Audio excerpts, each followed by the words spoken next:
So 11th student, explain the different key elements of this business ethics. நெறிமுறைகள். Top management committee ஒரு company எடுத்துக்கிட்டே அப்படிங்கன்னா அதில் உயர்ந்த ஒரு மேனேஜ்மெண்ட் இருக்கும். அது என்ன பண்ணுன்னா to guide the entire organisation towards ethical behaviour. அங்கே ஒர்க் பண்ணுற எல்லாத்தையுமே அந்த ஆர்கனைசேஷன், அந்த அமைப்பு, ஒரு கம்பெனியில் 50 பேர் இருக்கிறாங்க, அந்த 50 பேர், 100 பேர் இருக்கிறாங்க, 100 பேர், அவங்கள கைட் பண்ணும். எதுக்கு? Ethical behaviour.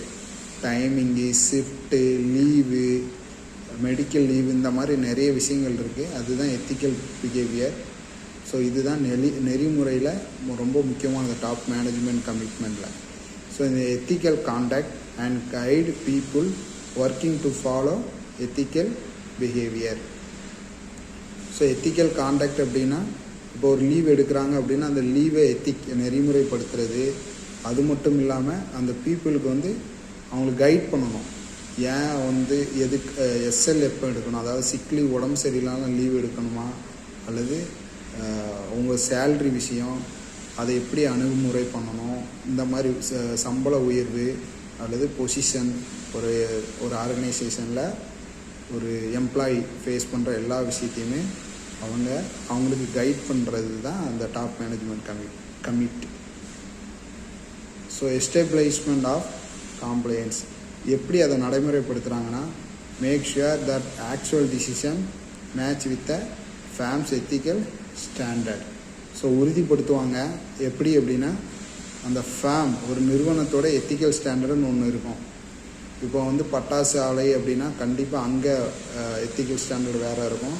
ஃபேக்ட்ரி அப்படின்னா அங்கே எத்திக்கல் ஸ்டாண்டர்டு வேறு இருக்கும். ஸோ அந்த ஃபேம் எத்திக்கல் ஸ்டாண்டர்டுக்கு தகுந்தவாறு அந்த டிசிஷனை உறுதிப்படுத்திப்பாங்க. கோடு, அடுத்தது கோடு அப்படிங்கிறது எம்ப்ளாயீஸை யூனிஃபார்மாக இருக்கட்டும், இல்லை டைமிங் பஞ்சிங்காக இருக்கட்டும், கைரேகை வச்சு வருவோம் இல்லையா, அதான் பஞ்சிங், அட்டண்டன்ஸ்ன்னு சொல்லுவாங்க. இந்த மாதிரி கோடு எம்ப்ளாயீஸுக்கு ஒரு ஆர்கனைசேஷனில் இருந்துச்சு அப்படின்னா அதை கண்டிப்பாக எம்ப்ளாயீஸ் என்ன செய்யணும், ஃபாலோ பண்ணணும். இந்த ஆர்கனைசேஷன் பிரின்சிபிளில் கோடாக ரிட்டனில் எழுதியிருப்பாங்க. ஒரு ஆர்கனைசேஷனில் நீங்கள் சேரும்போது அதில் கோடு இருக்கும், கோட் ஆஃப் கான்டாக்ட்னு சொல்லியிருக்கும். அப்புறம் 4th point, involve employees at all levels.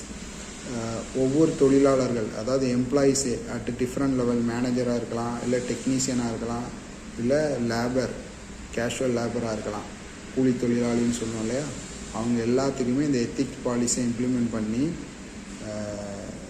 கம்பெனியோட பிஸ்னஸுக்கு அது உண்மையாகவே சரி அப்படிங்கிற மாதிரி கொண்டு வரணும். இப்போ எடுத்துக்காட்டுக்கு எளிதில் தீப்பற்றக்கூடிய, அதாவது இன்ஃப்ளேமபிள் ஃபேக்ட்ரிஸில் ஒர்க் பண்ணுறாங்க அப்படின்னா கண்டிப்பாக அங்கே நீங்கள் ஃபேக்ட்ரிக்குள்ளே ஃபாலோ பண்ண சில விஷயம் இருக்குது. அதாவது மொபைல் ஃபோன் அதிகமாக யூஸ் பண்ணக்கூடாது, ஸ்மோக் பண்ணக்கூடாது அப்படிங்கிற மாதிரிலாம் இருக்கும். ஸோ அதை நீங்கள் ரியலாக என்ன செய்யணும், கொண்டு வரணும். அப்போ தான் நீங்கள் பாதுகாப்பாக இருக்க முடியும். Measuring result. ஸோ இப்போ நம்ம இன்வால்மெண்ட்டு நிறைய எத்திக்கல் ஸ்டாண்டர்ட் கொண்டு வந்தாச்சு, அதை மெஷர் பண்ணணும், அது கரெக்டாக ஃபாலோ பண்ணுறாங்களா அப்படின்ட்டு. The organisation from time to time keep a check on ethical practices. So ஒரு குறிப்பிட்ட டயத்துக்கு ஒரு வாட்டி செக் பண்ணணும்.